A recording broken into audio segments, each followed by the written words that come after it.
Railway भर्ती के group D के पदों को लेकर स्टूडेंट्स के बीच में जबरदस्त उत्साह है। इस वैकेंसी को लेकर छात्रों के मन में बहुत ज्यादा उम्मीदें हैं, क्योंकि ये एक बड़ी संख्या में रोजगार का मौका प्रदान करती है। जैसा कि हमने सुना है कि इस साल लगभग ग्रुप डी की 70,000 से ज्यादा वैकेंसीज की संभावनाएं जताई जा रही हैं। तो चलिए अब इस बारे में डिटेल से जानते हैं कि ये जो नंबर है या फिर ये जो संख्या है वो इतनी इंपॉर्टेंट क्यों है, और इसके सारे वेरियस एक्सपेक्ट्स के बारे में बातें करेंगे। तो सबसे पहले हमें ये जानना बहुत ज्यादा इंपॉर्टेंट है कि भारत में रेलवे नौकरी के लिए ग्रुप डी का क्या महत्व है। इंडियन रेलवेज एक largest employer in the India, जो कि मिलियंस ऑफ जॉब्स प्रोवाइड करता है या फिर लाखों लोगों को रोजगार देता है। ग्रुप डी की जो पोजीशंस होती हैं या फिर ग्रुप डी के जो पद होते हैं वो आमतौर पर एंट्री लेवल के होते हैं, जिसमें स्वच्छता को लेकर होते हैं या रेलवे ट्रैक मेंटेनेंस को लेकर होते हैं या फिर स्टेशन मैनेजमेंट के ऊपर होते हैं।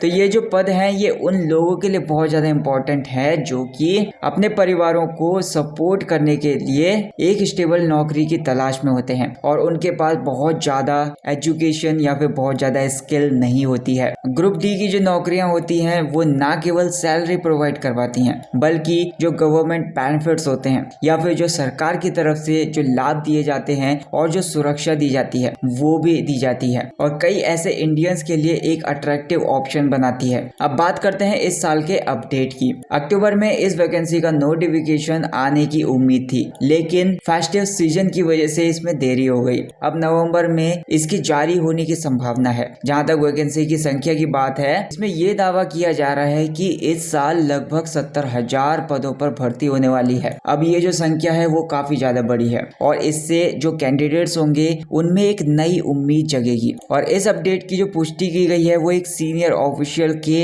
द्वारा की गई है, जिससे इस पर विश्वास और ज्यादा बढ़ जाता है। तो ये समझना बहुत ज्यादा जरूरी है कि रेलवे में जो वैकेंसीज होती हैं वो क्यों और कैसे पैदा होती हैं। रेलवे में हर साल एक बड़ी संख्या में जो एम्प्लॉयज होते हैं या फिर जो कर्मचारी होते हैं वो रिटायर होते हैं। इसके अलावा कुछ ऐसे एम्प्लॉयज भी होते हैं उनका प्रमोशन भी हो जाता है या फिर उनका ट्रांसफर भी हो जाता है दूसरे डिपार्टमेंट्स में, जिसकी वजह से ग्रुप डी के जो पद होते हैं वो खाली रह जाते हैं। अभी प्रेजेंट टाइम की अगर मैं बात करूं तो रेलवे में लगभग 5 लाख से ज्यादा जो पद हैं वो ग्रुप डी के लेवल पर खाली पड़े हैं। ऐसे में एक बड़ी वैकेंसी का आना निश्चित रूप से बहुत ज्यादा जरूरी है। इसके अलावा इंडियन रेलवेज के नए चेयरमैन के कार्यकाल में लगभग 80,000 नए पद क्रिएट करने का आदेश दिया गया है, जो कि एक बहुत ज्यादा इंपॉर्टेंट कदम है। इन नए पदों का जो एक बड़ा सा हिस्सा होगा वो ग्रुप डी के अंडर ही आएगा, जिससे ज्यादा जॉब अपॉर्चुनिटीज या फिर जॉब के लिए जो मौके होंगे वो ज्यादा क्रिएट होंगे। साथ ही ये भी देखा गया है कि रेलवे में रिटायरमेंट की संख्या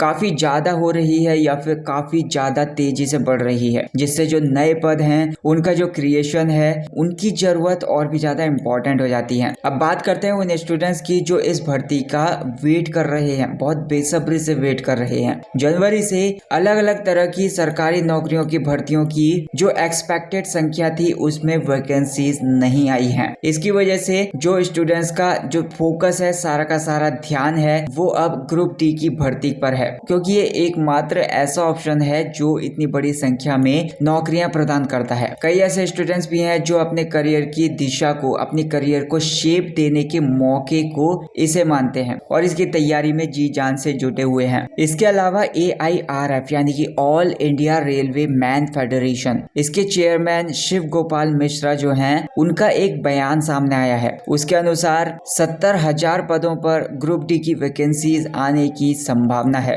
अब ये भी पॉसिबल है कि ये जो संख्या है वो 40 से 50,000 हो जाए, लेकिन ये भी एक बड़ी संख्या मानी जा रही है। उनकी ये बात रिकॉर्डिंग के माध्यम से वायरल हो गई है, जिससे ये जो इन्फॉर्मेशन है वो स्टूडेंट्स के बीच में तेजी से फैल गई और उन्होंने इसको लेकर चर्चाएं भी शुरू कर दी। अब आते हैं वैकेंसी के लिए एग्जाम प्रिपरेशन के बारे में। जो स्टूडेंट्स इस वैकेंसी के लिए तैयारी कर रहे हैं उनके लिए ये जो टाइम है वो बहुत ज्यादा इंपॉर्टेंट है। स्पेशली मैथमेटिक्स की तैयारी पर बहुत ज्यादा ध्यान देना चाहिए, क्योंकि ये की सब्जेक्ट है। जब हम ग्रुप डी की भर्ती के बारे में बात करते हैं या फिर इसकी नौकरी के बारे में बात करते हैं तो ये समझना बहुत ज्यादा इंपॉर्टेंट है कि इस नौकरी में जो प्रमोशन होते हैं वो भी अच्छे लेवल पर होते हैं और इनका जो ट्रांसफर होता है वो भी अच्छे लेवल पर होता है। इस तरीके से जो प्रमोशन होता है हायर पोजीशन में या फिर दूसरी जगहों पर जो ट्रांसफर हो जाता है, इसका सीधा प्रभाव ग्रुप डी की खाली भर्तियों के ऊपर होता है, जिससे इन सारे पदों पर नई भर्तियों की जरूरत पड़ जाती है। अब ये देखना होगा कि नोटिफिकेशन कब जारी होता है